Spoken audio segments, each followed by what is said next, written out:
Hi, Kathy. Hi, Carol. How are you? Good, how are you? Good. Is that a bird flying behind you?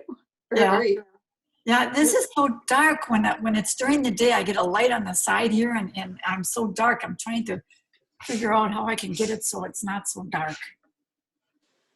I'm on my Mac. If I use my iPad, it's brighter. Yeah, that's a bird that was in my backyard. I took that picture last summer. Really? Oh, wonderful.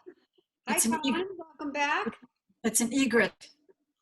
Hello, Donna. Thank you. Yeah, we have lots of egrets around here I know. Yeah, all winter. I mean, all summer, but not in the winter. yeah, You get sandhill cranes down there? yes. Oh, and I don't know. I haven't seen any. Oh, okay. We do it here. I was thinking of the heron. We get the Yep. herons. In Florida, we do. You do get them there, huh? Right.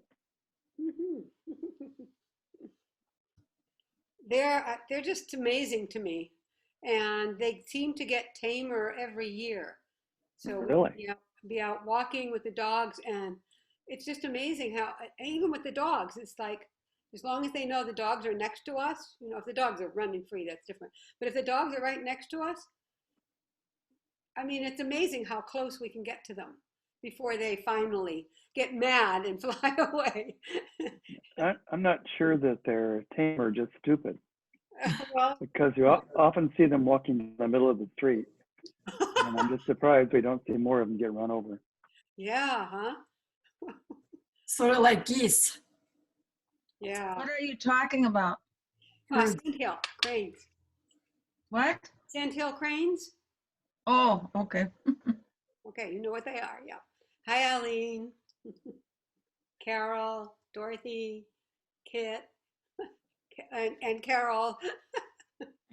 So did you get your shot, Colin? Yeah, so we both did. Congratulations. Oh, thank you. So in 2 weeks to go back for the second one. 2? I thought it was 3 weeks.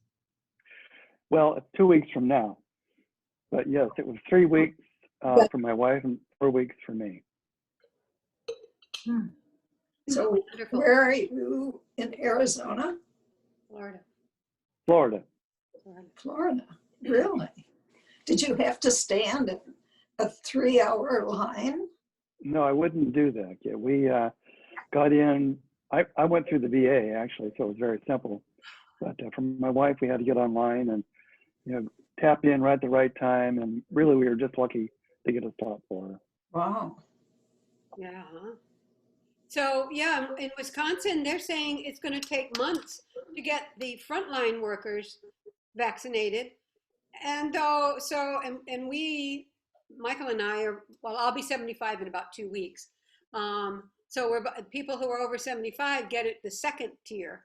And so who knows? Wow. That's not fair. Yeah, well, in Florida, they opened it up to anybody 65 and older. Oh, really? Wow. Wow. Well, they did that in Connecticut, although it's apparently still unknown to a lot of people. But I went on to my chart the other day, which I don't know if you guys have that where you are. It's through Hartford Health, a wonderful way to communicate with the medical team, and it's. Yeah. And I went online there and made an appointment for February 18th. And then I won't be 75 until July. And there's some people who are not 75 yet, who, when I told them I did this, went online and couldn't make an appointment. So I'm real curious if I'm going to show up in a month and they're going to say, oh, you can't get it yet. Oh. Good luck. Good luck. Well, anyway, I'm hoping things change, and because now we have a new administration, I have a feeling that COVID will be a priority. Oh, we know COVID's going to be a priority.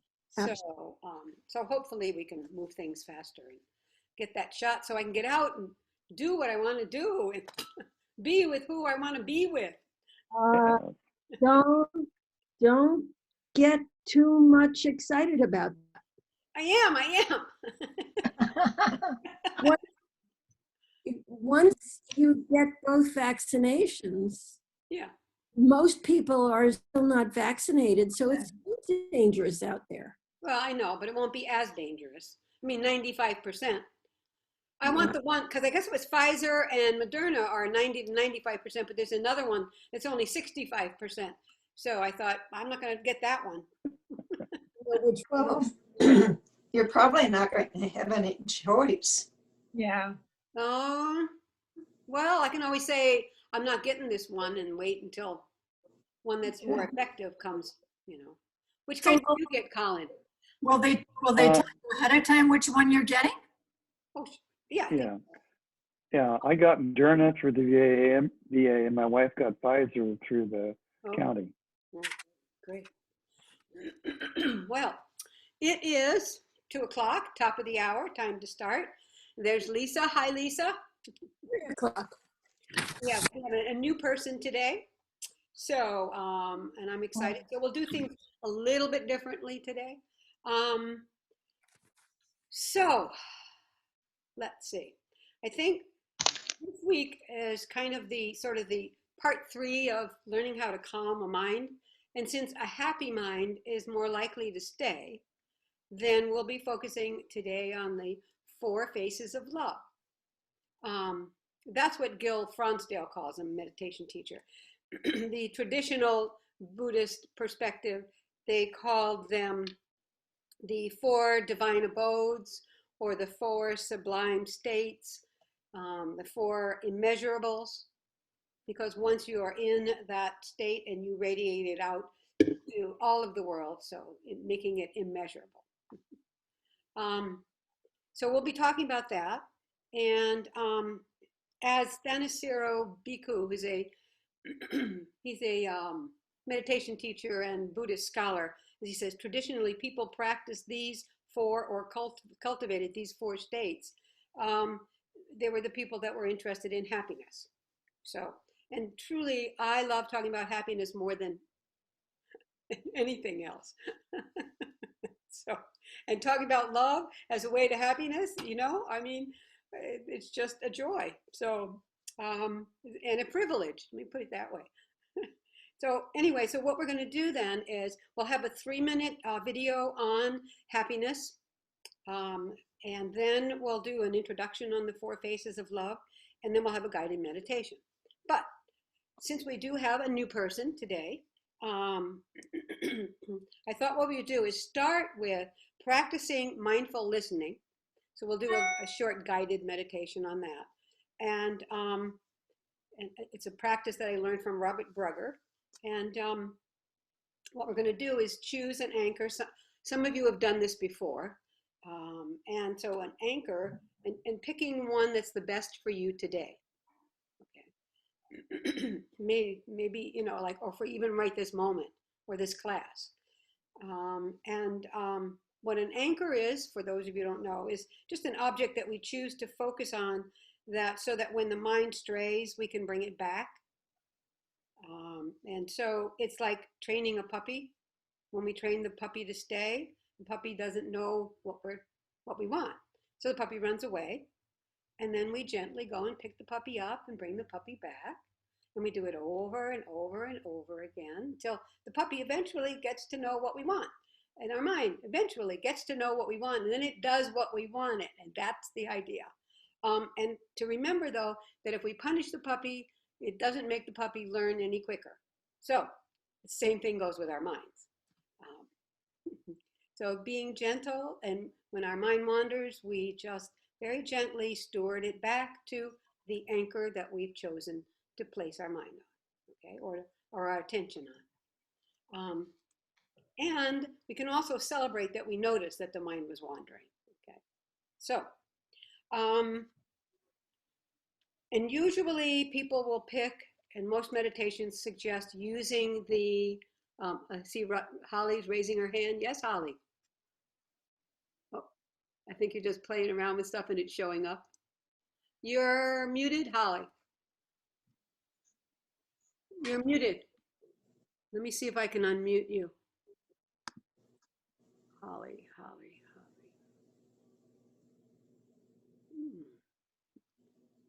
go. Let's see.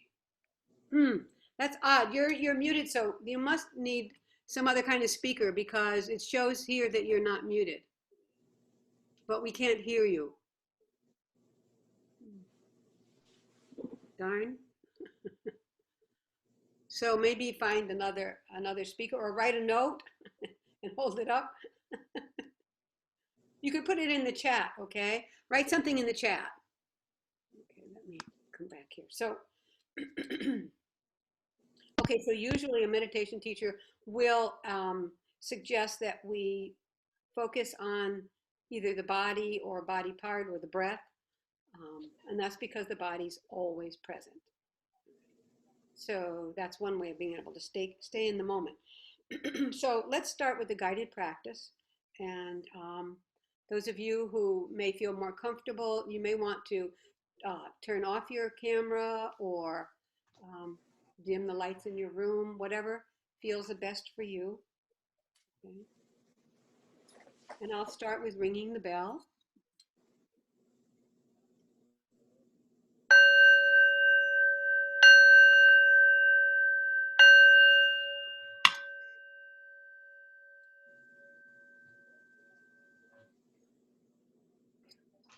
So starting with taking a good deep breath. And slowly exhale.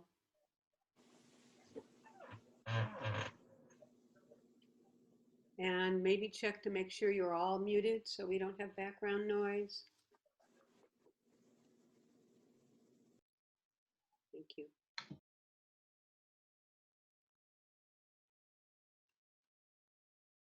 Okay.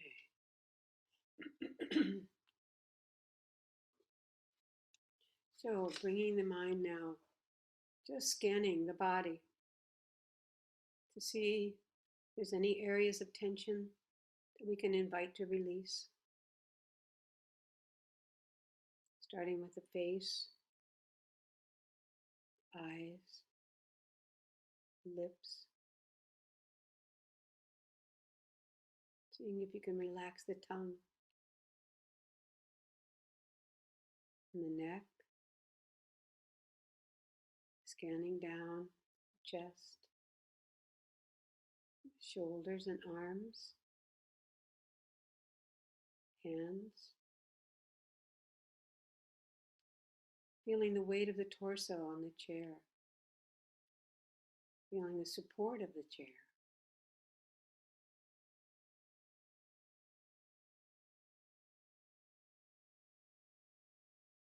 Aware of the legs,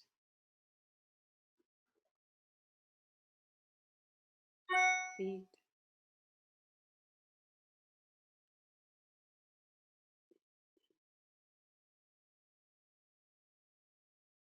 just inviting the body to release any areas of tension and noticing if there's areas that won't release. Attempting to have no judgment, just noticing it. Seeing if you can relax even if there are areas of the body that are tense.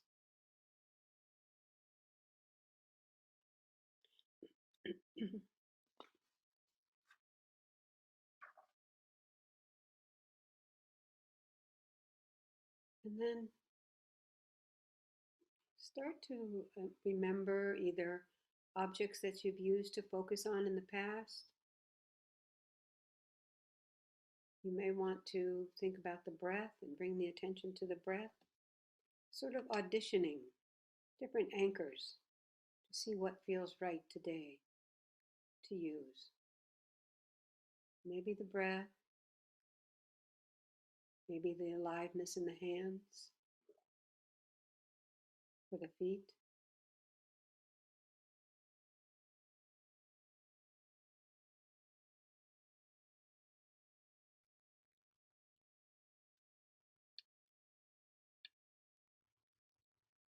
Just auditioning different anchors to see which one feels right for you to use to focus your attention on.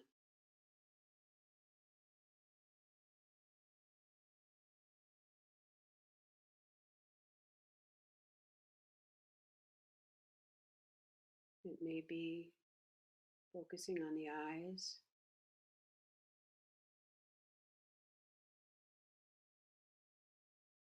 or the sensations in the arms. Which anchor feels right for right now?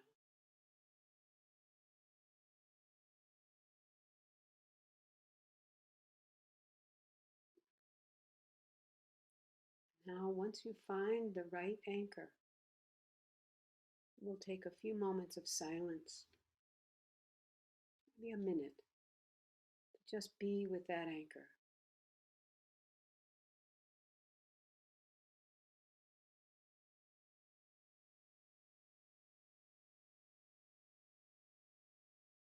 When the mind wanders, bring it back.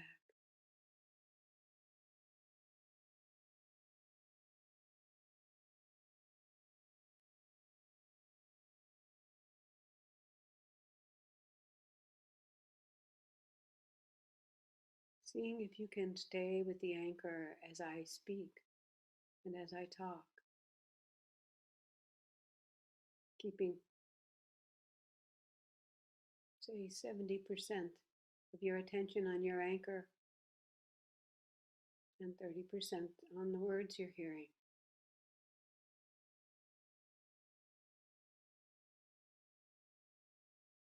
As you sit with your anchor.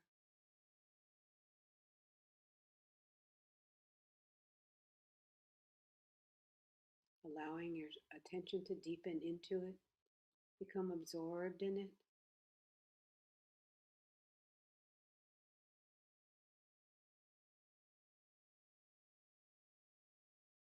And when you notice the mind has wandered, you can appreciate that you noticed. So with no judgment and gently returning the mind to your chosen anchor.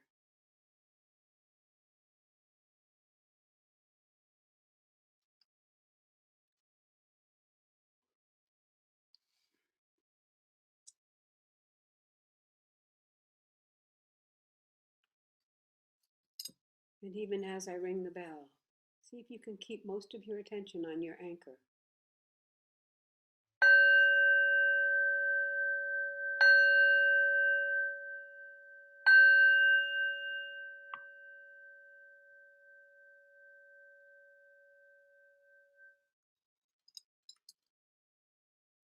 So, would anybody like to unmute and share how that was for you? And in fact, so that we can help Lisa feel more comfortable getting to know the rest of us, why don't we go around and just say our name, where we're calling from, and then if there's any questions that you have about what we did last week, which was on the labeling, so we noticed that the mind was wandering, we just said thinking, or then we broke down the thinking into its components, auditory and visual. So when the mind was having images, we would say seeing, and when we were thinking in conversations or telling ourselves stories, we would say hearing. So why don't we go around and just say our name, where we're calling from, and then why don't we start with Carol T. Carol Thomas. I'm from Myrtle Beach, South Carolina, originally from Oshkosh. I'm in. And Kit. You're muted, Kit. I am Kit MacArthur from Oshkosh, and I've been here a long time, but I'm in. Welcome. Colin? I'm Colin. I'm in Tampa, Florida. By the way, Donna, I missed last week's session, as you know, and I wanted to take a look at it on YouTube, but I couldn't find it. The last one on there, I think, was 3 months old. Yeah. I promised to put it up this week. Okay. Sorry. Thanks. No problem. I'm in. Thanks for letting me know. Dorothy? Dorothy Quince from Oshkosh, Wisconsin, and I was born here.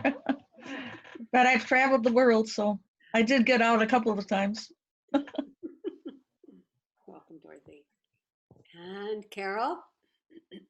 Carol Zarnecki, I'm from Oshkosh as well. I enjoyed this last anchoring meditation, Don. It's good. Good. We're going to use it in a minute again, too. And Ginny and Dennis.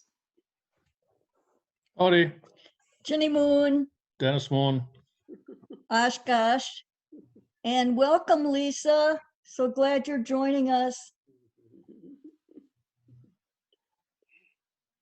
And just so in case I don't think you were on, Ginny and Dennis, when I said that when we're done talking, if we say I'm in, that way I don't talk over you. We're in. We're in. And Aline? I'm Aline Hoffman. I'm in Coventry, Connecticut, which is known as the quiet corner in the northeastern part of the state. It's nice to see you, Lisa. Dennis, I hope your knee is doing better. And I'm in. Welcome. Also, let me, you know how we were doing the anchor and holding on some of our attention to the anchor. So as people are talking, I'm going to ask you to see if you can keep your attention, some of your attention, let's say 75% on the person talking, 25% on your anchor. Let's see if you can do that, okay? And Holly, you've taken over the screen. I'm still futzing here. Could you stop sharing though, your screen? 'Cause I'm not sure how to get out of it. Let's see. I don't know. Okay, No, I the can't way you get can back. get out of it, Holly, is you scroll up to the top where it's green. Yep. And then it'll say stop or stop share, and you can click on that. Okay. Thank you. Can you hear me now? I can, yes. Oh, good. All right. Why Came don't you back go on ahead a and different go? way. I'm from Oshkosh. And what was the question? Well, it's just really anything you want to share. How's that? Anything about me? Yeah. Oh, I lived in Oshkosh all my life. Have now lived in my house for 50 years, which I never thought I would. Way too long. Collect way too many things. So, no, and I live on Lake Winnebago with the lake flies, but I love it. So, Oh, wonderful. and I love the meditation. So, Welcome. Thank you. thanks. Ginny, I think you want to say something? Hi, Jenny. Okay. There, yeah. Okay, now. I love our meditation class too. Yes, me too. All right. Yay.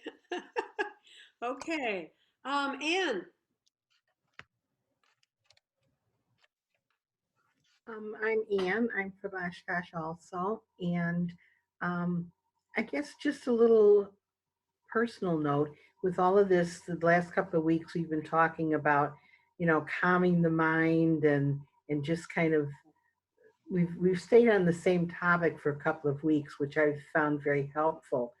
And I don't know how many months now that I've been part of this group, and it really is something that I look forward to each week.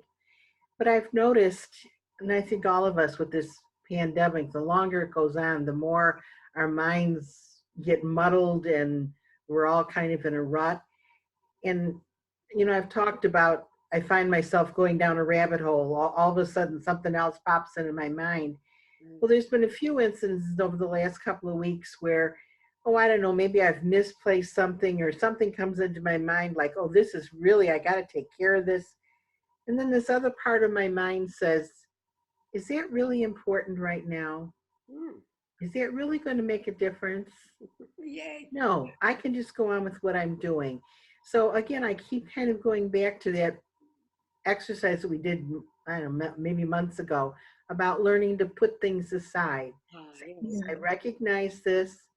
I can't deal with it right now, or I choose not to deal with it right now, and I can put it on the side. So I just wanted to let you know that what we're all doing here is really making a difference for me, Thank you for sharing that, Anne. and I'm in. That's quite wonderful. And yeah, we'll have to do that clearing the space again sometime, because that's one of, I think, the most important things of clearing the space in the mind, that technique, really being able to be more present. So, yeah, thank you, Anne. And I'm guessing you're in. I'm in. Okay, and we have Maureen. Hi, I have you on my cell phone today because my computer is not cooperating today. So I'm only seeing one of you at a time, and I came in late because it's been a frustrating day. But just what Anne was talking about now, putting things aside. I had an eye exam yesterday and decided to pick out some glasses. Well, have you picked out eyeglasses with a mask on?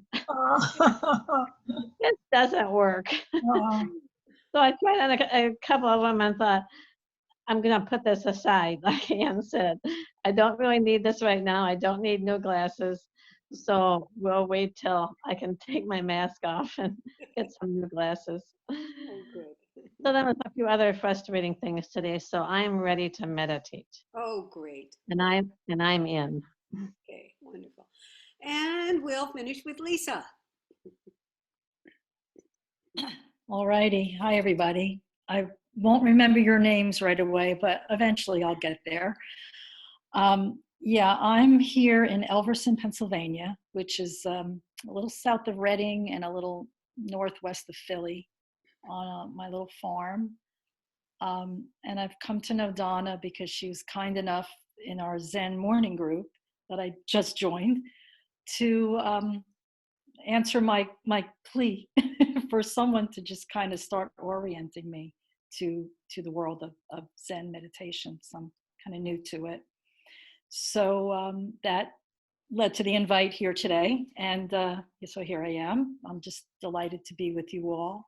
And the Oshkosh, Wisconsin, it's Wisconsin, right? You know, it's kind of funny because I worked for years for the U.S. Department of Labor, OSHA, OSHA, Occupational Health and Safety Administration. And they always kind of said, well, you know, are you from Oshkosh? Where are you from? I mean, it sounds like Oshkosh, OSHA, and, you know, it was kind of a little bit of some kind of a joke, I guess. But I just said, no, I'm from the government and I'm here to help you. So kind of talking about love, Donna, my anchor is this Heart. rock. This is a rock that I found just kind of walking in a new awesome little forest I like to hike in North Jersey when I go back to visit my parents. And it was just like kind of like laying there, and my hiking partner picked it up and handed it to me and said, you need to have this. Oh. And I said, it's so perfectly, you know, hardy. So yeah, it's and I can kind of hold it Hold easily. it in your hand. Yeah, that's marvelous. Yeah, so it's a great anchor, and I appreciate that. I really could use that because my mind absolutely takes its own hike most times when I'm trying to meditate. So working on it, but with that, I'm in. Let me just share with you, and if you're interested, there was a Sam Harris, who's a and Aline has her own heart rock too. Bill found this many years ago. Her husband, Yeah, see that? Thank you. They just kind of form themselves, don't they? You know, and then they hang out till we find them. Maybe they call us. Who knows? Maybe we call them.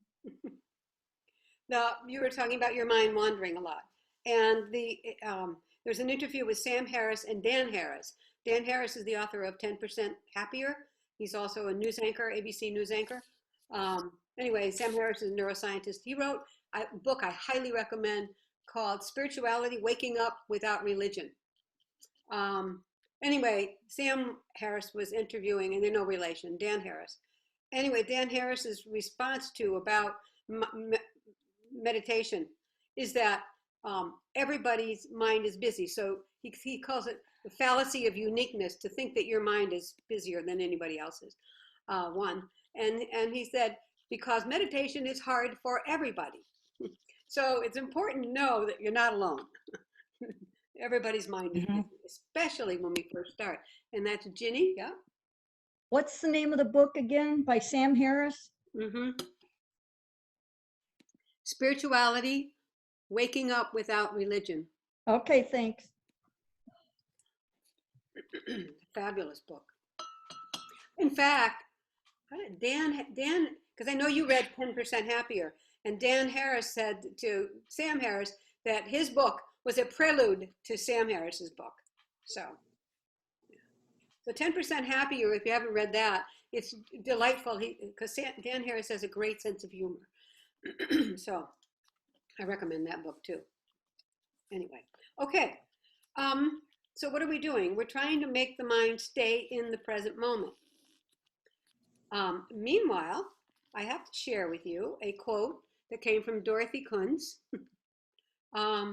Dorothy, how long have you been meditating, by the way, before I quote you? She agreed that I could quote her.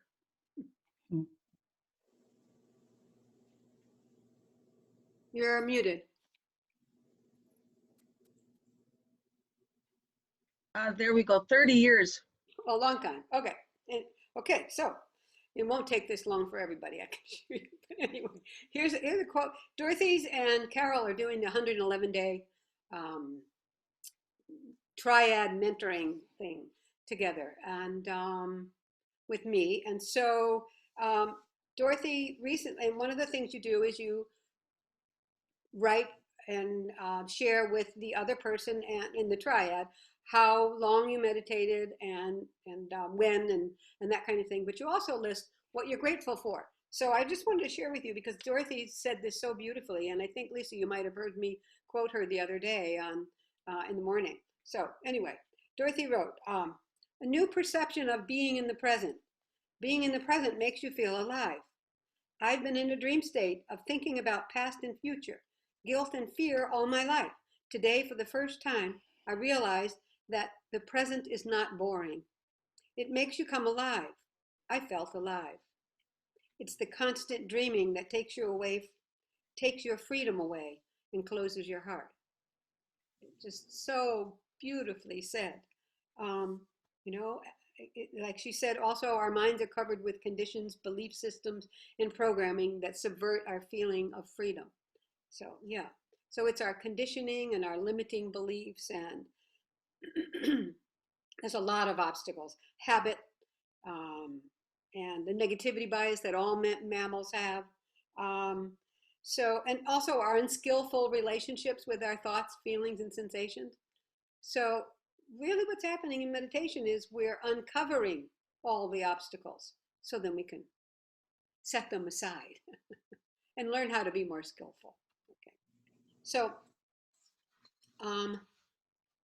let's see. So anyway, we practice to keep bringing the mind back to the present. And as I said earlier, a happy mind is more likely to stay.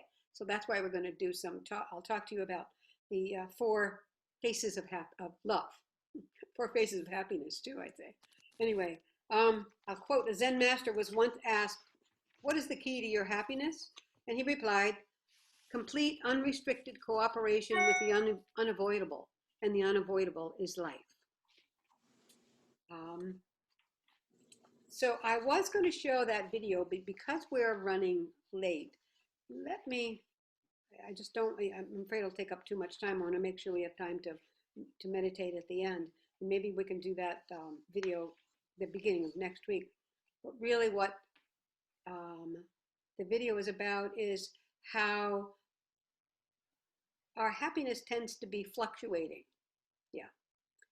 It's based on, we believe that it's if we get what we want, then we can be happy. And if we don't get what we want, then we won't be happy. So, in fact, there's actually an international study where they developed a scale, 2 scales to discriminate between 2 kinds of happiness. One was fluctuating happiness, and the other was sustainable or durable happiness. So anyway, I think we'll get into that even more next week, but I think it's kind of fascinating. That was on the basis of a distinction between self-centeredness and selflessness. But they actually have a scale now that can tell you whether you have durable happiness or not. It's fascinating. And that was just published this summer, past summer. So the 4 faces of love. It starts with loving kindness, then compassion, then sympathetic joy.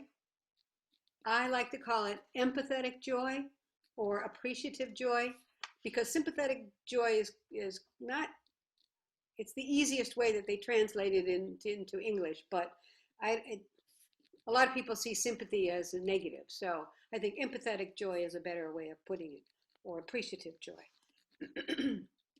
And then the 4th is equanimity. And that's the ability to stay balanced no matter what's happening and not be overwhelmed by what's happening, not be deluded or by your conflicting emotions, or not very long. Yes, Aline? Could you go over those 4 again, please? Sure. So 4 faces of love: loving kindness, compassion, sympathetic joy, or that's how you'll find it. If you were to Google guided meditations on sympathetic joy, that's what you'd find. But again, it's more appreciative joy. And then the 4th one is equanimity. That's balance, okay? So as I said before, people traditionally practiced and cultivated these 4 states of being as a way to develop happiness. And I'll use some, I think, an interesting example that I got from, and a simple example that I got from Insight Meditation website. They said, so you're seeing a small puppy can evoke loving kindness and a feeling of appreciation and goodwill and friendliness. Then if the puppy gets hurt, we feel compassion, a sense of kindness and a sincere wish for the puppy not to suffer. And then if the puppy is frolicking around, we may feel appreciative joy, delighting in the happiness that the dog feels.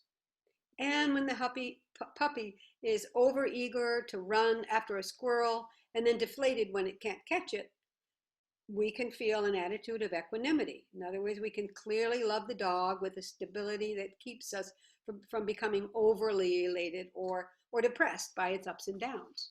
Okay, so that's a simple example. So in other words, in our daily life, if we're in an uncomplicated social encounters, we can offer the face of friendliness and kindness, right?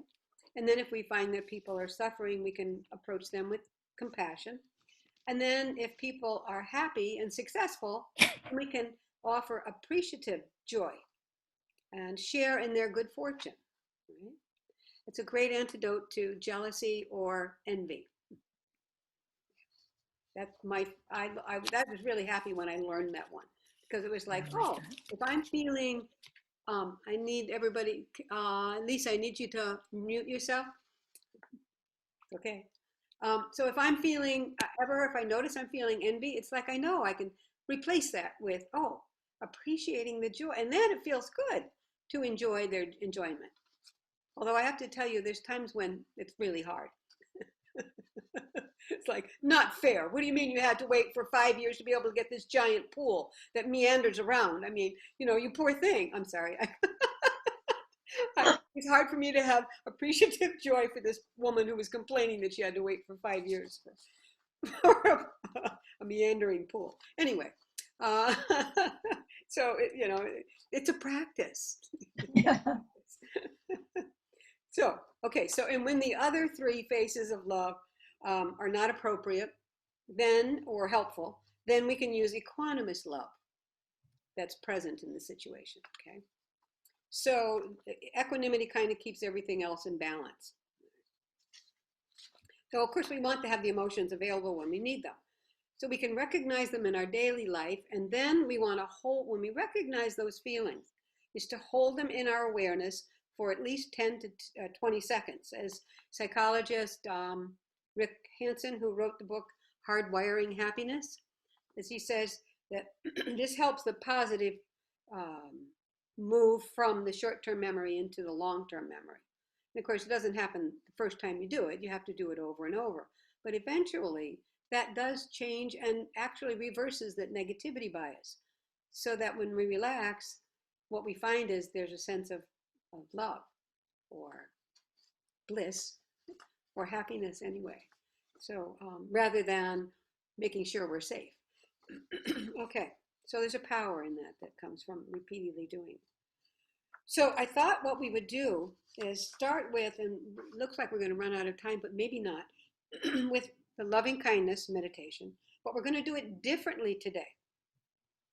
So what I'm going to ask you to do is let me see, because I wrote down the instructions and I want to make sure I don't do it wrong.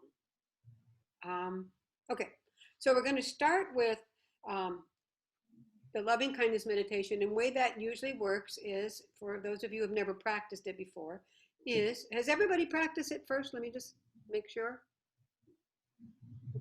Okay, Lisa has not. All right, so loving kindness starts off with, and you use phrases like, may I be happy? Or may I be free from suffering? May I live with ease and grace? And I know that's Holly's favorite meditation.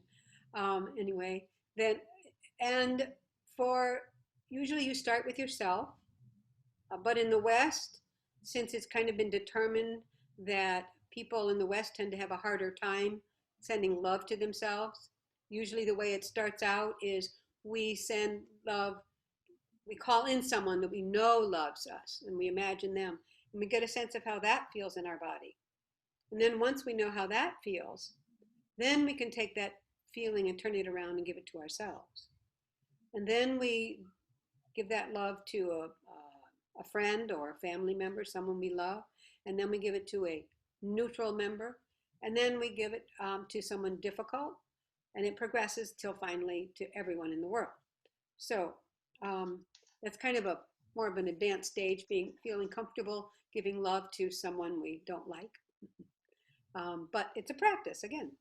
So, but what I thought we would do today is, instead of doing the traditional one, I'm going to do a little experiment.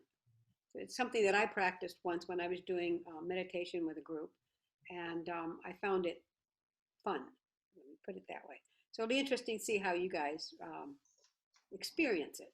So what I'm going to ask you to do, there's two people in one of the boxes, but anyway, I like to call it the Hollywood Squares Loving Kindness Meditation. So we're all in these little boxes, and like the Hollywood Squares, okay? So what we're going to do is to start with the upper left-hand corner of your screen, and then we're going to, and I'll say the phrase, and then you can repeat it to yourself or out loud for each person in each square. And when you get to yourself, make sure you include yourself, okay?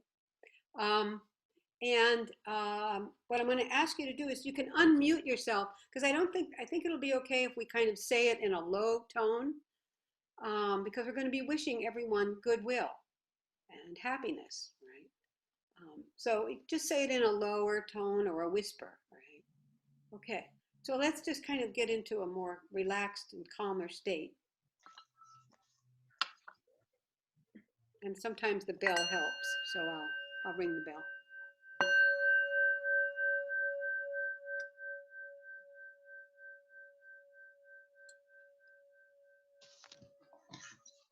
And then just starting on the upper left-hand corner of your screen, just say to yourself or to the person that you see in your upper screen, may you be happy. So let's all do that together. May you be happy. May you be happy. May you be happy. Dorothy. May you be happy. May you be happy. May you be happy. Go a little slower. May you be happy. Let's get to all the people. May you be happy. Down. May you be happy. May you be happy. May you be happy. May you be happy. May you be happy. May you be happy. Thank you. Thank you all. Now, I just want to check with you and see how that felt to do that. Anybody want to share? No one wants to share?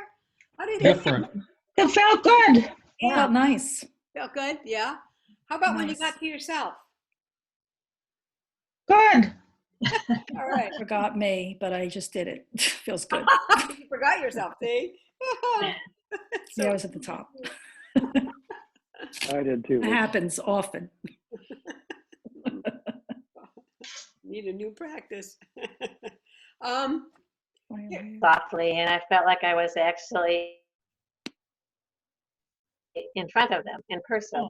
Yeah, how nice. wonderful. Ah, that's great. Wonderful. So it felt good for everybody.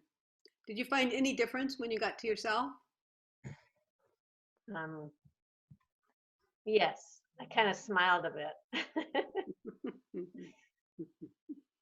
Anybody else want to share?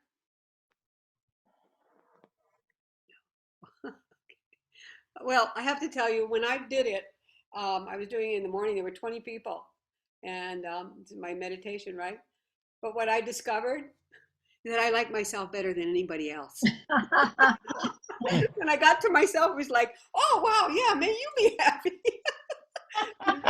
I just thought of it. So you might want to try it again and see what happens. Anyway, okay, let's move on to empathic joy or appreciative joy. So the second one, and we'll do equanimity next week. We'll focus on that, and then maybe the following week we'll do compassion. But we'll keep coming around to these anyway, because I think it's certainly worthwhile. So the empathic joy or appreciative joy, we start with ourselves, and we're sort of remembering something good about ourselves. It could be something as simple as your beautiful teacup, doesn't matter, whatever, anything that you feel good about.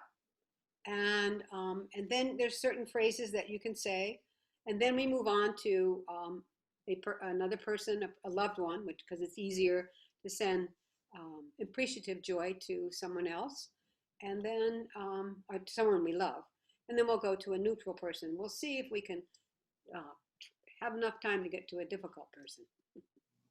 Anyway, okay, so let's do a guided meditation on empathic joy or appreciative joy. So again, you may want to turn down the lights in your room or turn the camera off, whatever feels right for you. And I'll start with ringing the bell.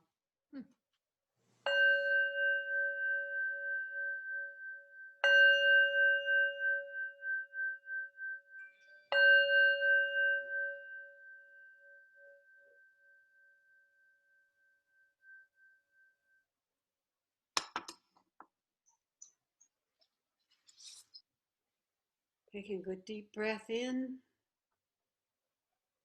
long, slow exhalation. Remembering that if the exhalation is longer, twice as long as the inhalation, that activates the rest and digest part of the nervous system. Helps you to relax even more.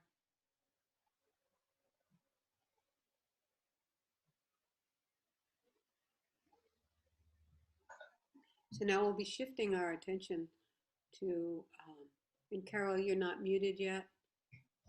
We'll be shifting our attention from the anchor we had before to a sense of appreciating joy, of appreciating the goodness. And we'll start with appreciating the goodness in our own life.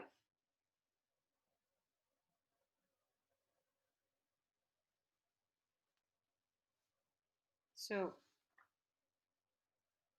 gently and with kindness, bring your attention to the heart center of the chest, keeping your attention there.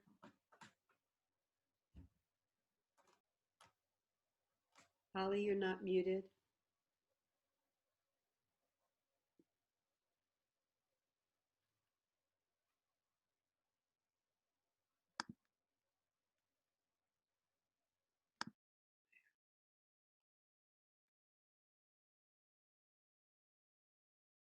And notice any sensations that you feel in the heart center.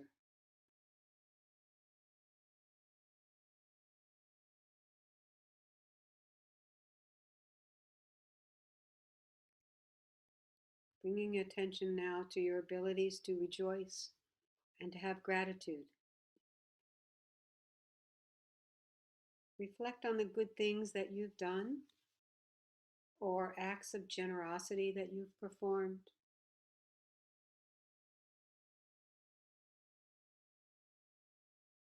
It's important to be able to take delight in these.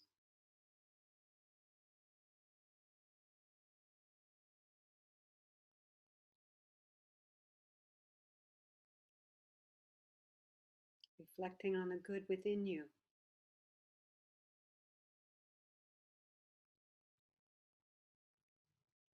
Even reflecting on the rightness of your wish to be happy, along with billions of others on the earth. So once you find that sense of goodness in your life, just stay present with this attitude. Notice how it feels in your body.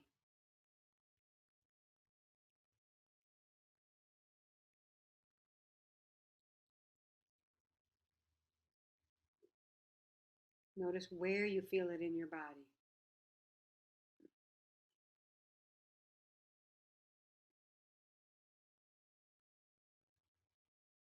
Just staying present with this attitude of goodness. Allow it to grow.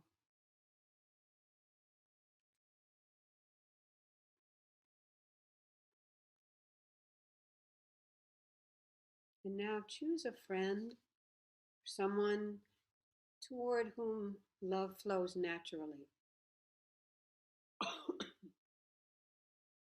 Whoever comes to mind, visualize that person and allow them to rest gently in your heart and mind. And then focus on a particular gain or source of joy in this person's life. No need to search for some absolute or perfect happiness or enormous success, whatever good fortune or happiness of theirs that comes to your mind. Work with that.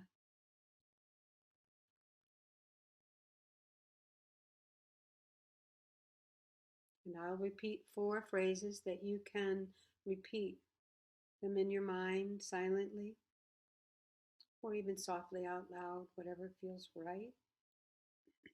The first phrase, I'm happy that you are happy.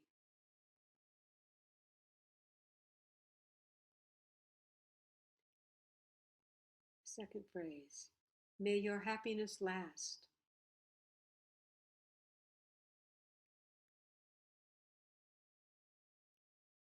So as I go through the phrases, you can pick 1 or 2 that feel that they would fit the best for you and this person that you're wishing good fortune to. Next phrase, may your happiness grow. And then imagine saying this to this loved one. May your happiness grow.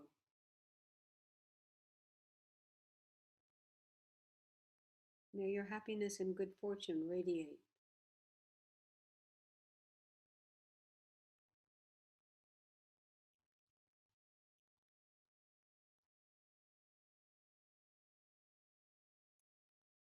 May your good fortune continue.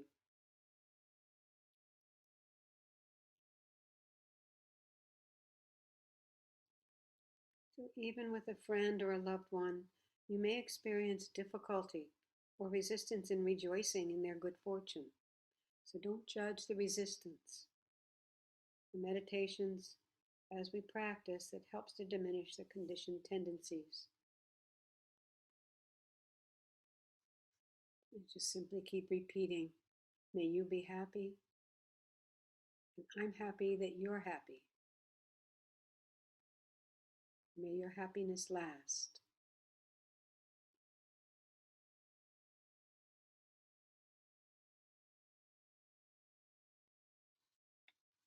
And now, bringing the attention to a neutral person. Someone, maybe a clerk in a store or someone you saw on the street today. But you don't have any feelings strong one way or the other. And repeat these phrases for them. I'm happy that you're happy. May your happiness last.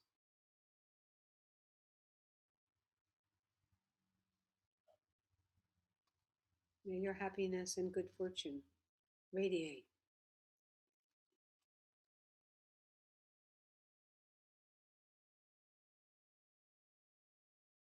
May your good fortune continue.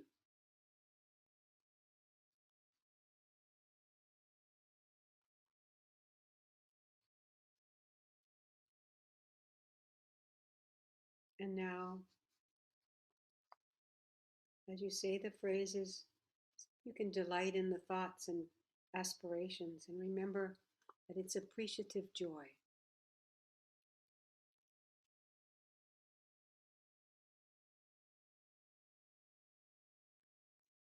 And finally, bringing to mind someone that you might find difficult.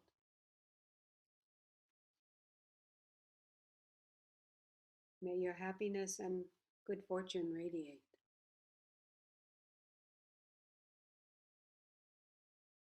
May your happiness grow.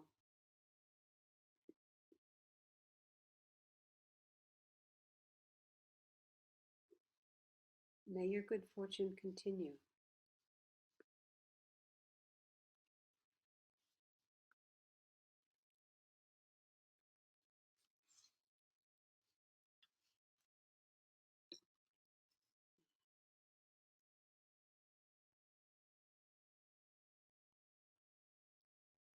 So as we bring this meditation to a close,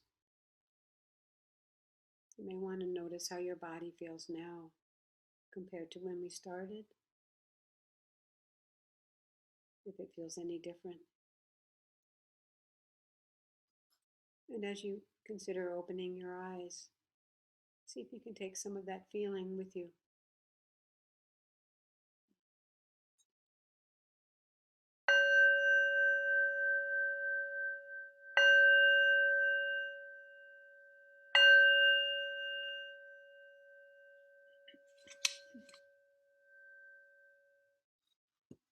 I'll end with a quote from Jack Kornfield.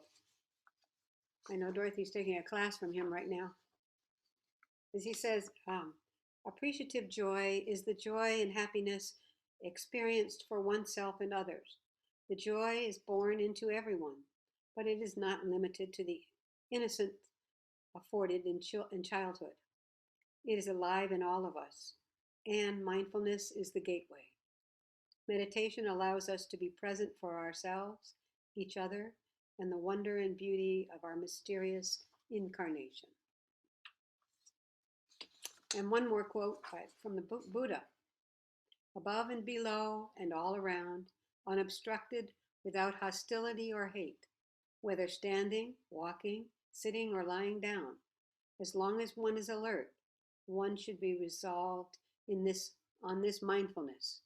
This is called sublime abiding in the here and now. Thank you all for listening. So anybody want to share how that guided meditation was for you?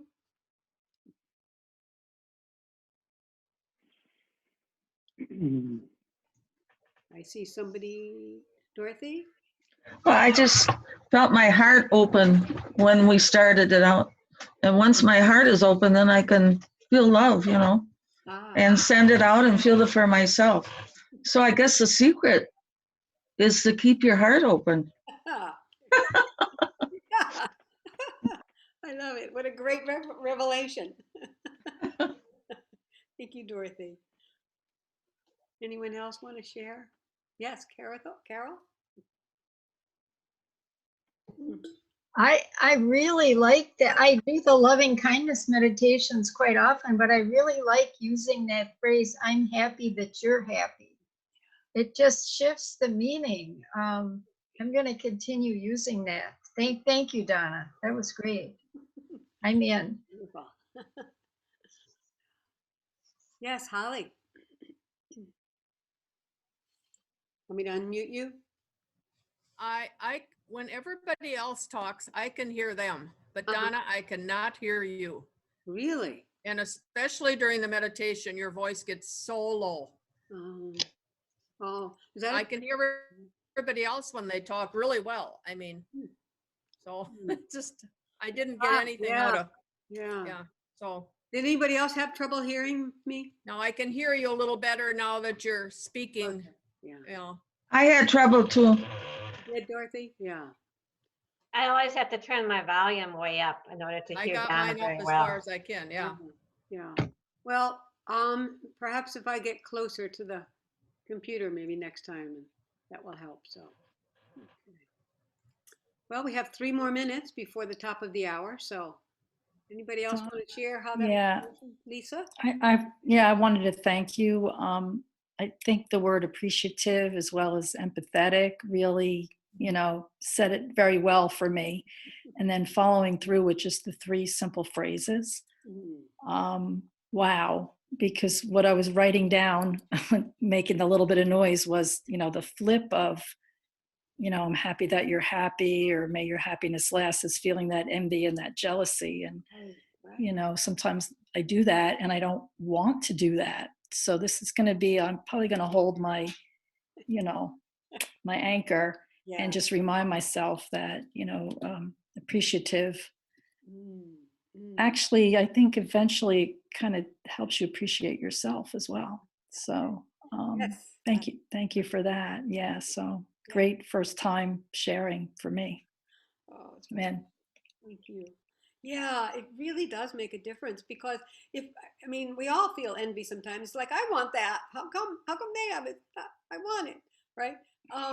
So to know that we can just replace it with, I'm happy that you're happy, just feels so much better. Yes, Ginny? Will you say those 4 things again? I'm happy that you're happy. May your happiness last. May it, what is it? May it spread and grow? May it radiate. May your happiness and good fortune radiate. Is there a 4th one? Yeah, there is. May your happiness grow. And then there's also, may your good fortune continue. May your good fortune continue. Okay, thanks. Yes. Yeah, so the Buddha had some really good ideas, huh? And what's kind of fascinating is how much study is being done now on in taking scientific research on those concepts and ideas.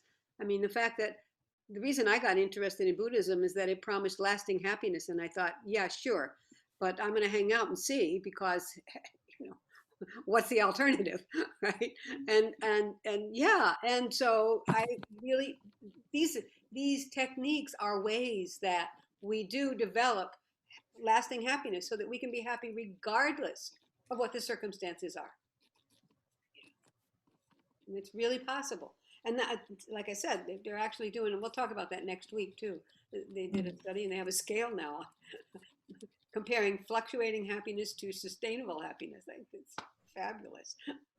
That might be really cool, Donna, if we can get a hold of it, and even if we go off on our own and kind of do it and then come back the following week and kind of see if that, resonates. Yeah, thank you. It's I find it really, as a scientist, very intriguing. Yeah, great. Me too. So yeah, so wonderful. Yeah, well, I'll make sure I talk about it next week then, and I'll even send you out the what I want to say, the reference for it, so you can go and check out the study. Mm-hmm. Okay. Could you read us the Buddha one as a lasting parting thought again, because it was short enough? Sure, I'd be happy to. Oh, okay. Anybody else want to say anything before we sign off? Okay. So thank you. Thank you, Donna. You're so welcome. So I'm going to read the quote by the Buddha. Above, below, and all around, unobstructed, without hostility or hate, whether standing, walking, sitting, or lying down, As long as one is alert, one should be resolved on this mindfulness. This is called a sublime abiding here and now. As Dorothy said, I feel alive when I'm present. Yes. Next week. Donna, I needed to hear that again. Yeah, because we may recognize that, but we have to keep reminding ourselves because, over and over and over again until we finally can live in the present. But then we're fully enlightened, and I don't know anybody who is. So, thank you all. Have a beautiful week. Yep. Bye. Work in progress. Mwah. Bye-bye. Love you. Bye. Bye. Thank you. Bye-bye. Thank you.